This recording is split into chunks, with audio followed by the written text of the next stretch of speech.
What's up, everybody? Matt Kajeski here, back again with the Odd Shopper channel. And today we're here to talk about college basketball bets. February the 14th, Super Tuesday. Before we get started, make sure to hit that thumbs up button, subscribe to the channel, and hit the notification bell so you know when this and all other content goes live. If you're listening on podcast, please leave a rating and review over there. That helps us a ton. And we are brought to you by DraftKings Sportsbook. A phenomenal offer for you guys, a no-brainer, and one that will only be available for a limited time. Right now, you can head over to DraftKings Sportsbook or click the link in the video description below. Make your first deposit of at least $5. Then make a wager on any pregame money line of at least $5. And if that bet wins, now it has to win, you'll turn that $5 into $150. So my recommendation is heading over to DraftKings Sportsbook, finding one of the bigger favorites on the slate. We're talking college basketball. So an example of this tonight would be like a Rutgers who's minus 14 over Nebraska. You're going to play the heavy favorite on the money line. They're very likely to win because they're heavy favorite. And that increases your chance of just turning that $5 into $150. So check that out. Again, link in the video description below to take advantage. And tonight we've got a ton of games across conferences. We're going to talk 4, but we'll look back at yesterday. We had 2 bets on yesterday's video, short slate on Mondays, mid-major Mondays, but we were talking Big 12. We bet Baylor. That was a pretty easy evaluation in terms of a look back. Baylor won. They covered the spread in real life. They also covered per shot quality, had a little bit of line movement in our favor. Overall looked like a good bet. We also took Texas, which at first glance looks like a bad result. The final score of the game had Texas Tech winning 74-67, but shot quality actually graded this as a Texas win and cover 72-65. And that's kind of borne out in the efficiency statistics. We talked about in the video actually as well that Texas was probably looking at some negative regression. They'd been very fortunate in terms of shot making. And even with some of that negative regression, they could still probably withstand a team like Texas Tech. But that also coincided with Texas Tech shooting way above expectation. And for those of you that watched the game, you saw Texas Tech banking in threes, like taking a bunch of ridiculously horrible shots that fell. So I think that makes sense. No issue with the bet looking back. Again, they had Texas as a shot quality win and cover, so we'll take those. Won't always work in our favor. But we move on to today, and we have a bunch of games on deck. First one, we're going to head to the Big East, and it's a bit of a greasier one. Butler taking on Nova. And in this spot, we have Butler as a double-digit underdog, 10.5. We took this in our Insider Discord. I'll check the current line right now. Looks like this has come down to 9.5. Okay, so got some good value there. Right away, a couple things that work in Butler's favor. It's going to be a slow-paced game. So this is pretty typical of Nova, even with their new coach. They're still playing really slow. We're looking under 68 possessions per game. Butler is similar to that. They do not play fast whatsoever. We're talking under 69 possessions per game. The average is about, give or take, 70 possessions per game. And the overall total in the game is 129. So anytime you have a team laying double digits with a total under 130, I think the underdog is semi-interesting. But then you also have Butler playing a little bit better of late. And this coincides with some health. They've got Manny Bates back, who's a phenomenal presence for them on the interior. And it's not like Nova has the greatest interior presence either. They do have some players down in the interior that are pretty good.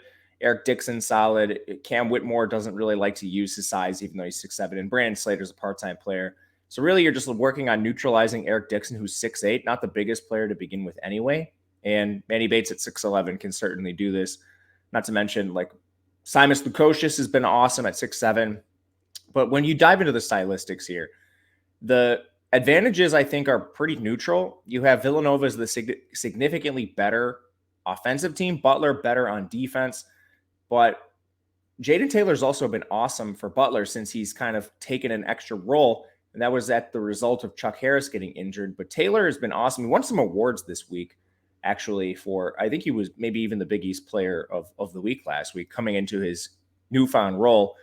But when you look at how these teams match up with Manny Bates back, that does give Butler a little bit more interior presence. That had been a weakness for them. And that's where Villanova is scoring most of their points right now. They're 56th in interior scoring, Butler had been 223rd, but Manny Bates was injured for a period of time. But Butler also has advantages here too. The better three-point shooting team this year has actually been Butler. They're 137th in three-point percentage. Villanova is 204th. And Villanova has also been horrific on defense this year.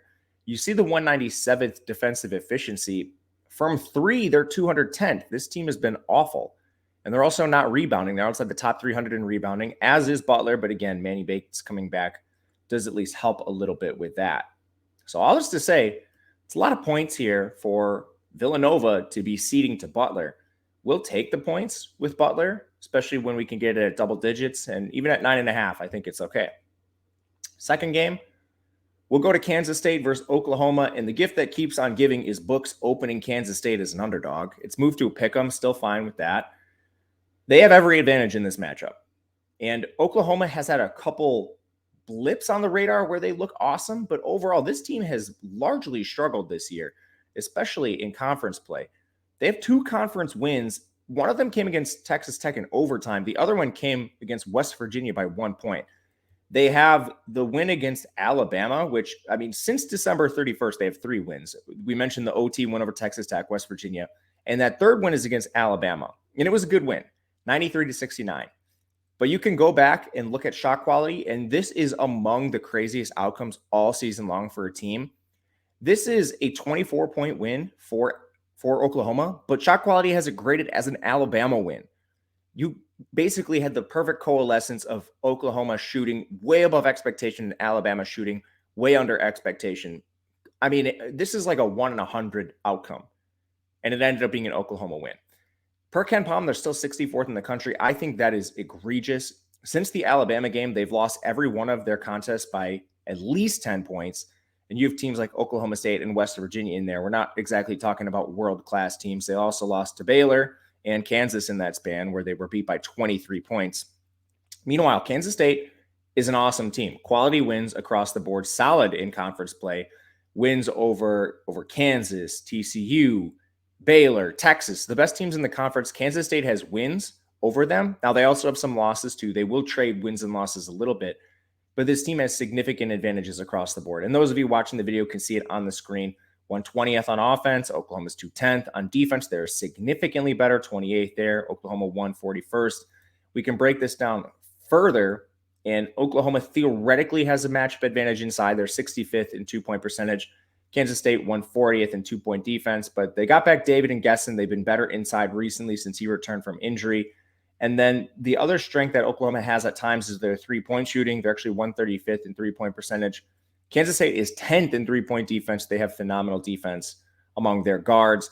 And Kansas State forces a ton of turnovers. They're 30th in turnovers forced. Oklahoma is 268th in turnovers committed.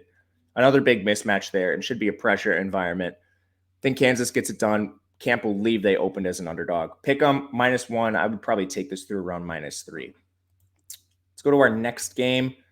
We're going to head to the ACC, where it's a similar situation. You have NC State opening as an underdog against Syracuse.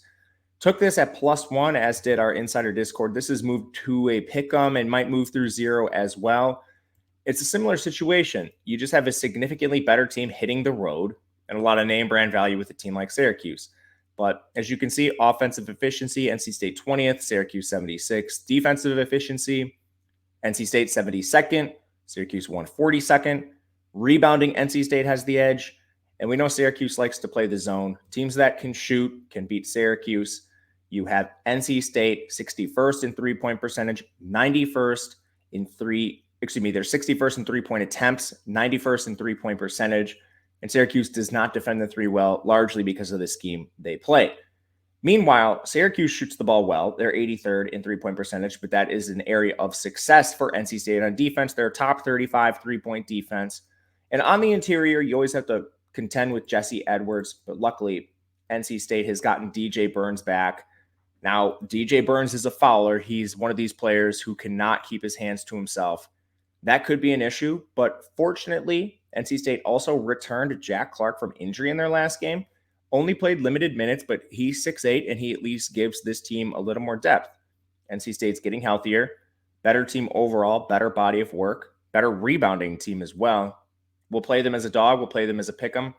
As long as the current line doesn't get crazy, I think this one is completely fine. And to close this out, we will head to the good old Big Ten, where they don't have a single good team this year.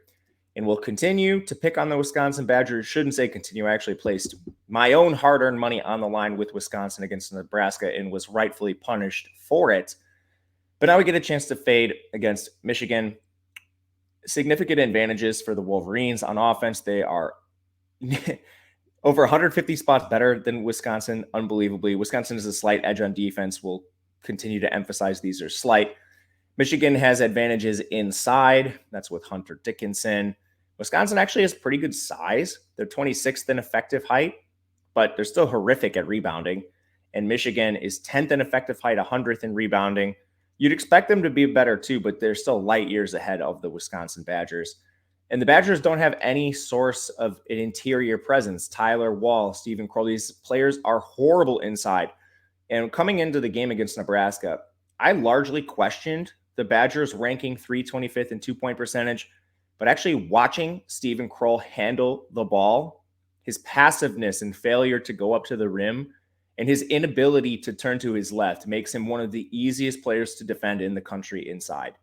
Makes a lot of sense why the Badgers have no interior scoring and why they rely on the three. They are the 82nd team in three-point attempts, 67th in three-point percentage, which is great, but that's an area where Michigan excels on defense, 63rd in three-point defense. All this lines up for the Wolverines. They'll be traveling on the road here, but you can find them as a dog, plus 1.5. Think that's completely fine. They are the more talented team across the board when compared with Wisconsin. Massive slate tonight, so let me know what you guys think of these games and any others you have your eye on. You can follow me on Twitter at Matt_Kajeski. We'll be back every other day this week except Sunday, so make sure to check those videos out. Thank you for watching, of course. Appreciate you all very much. Until next time, good luck, everyone. We will see you tomorrow.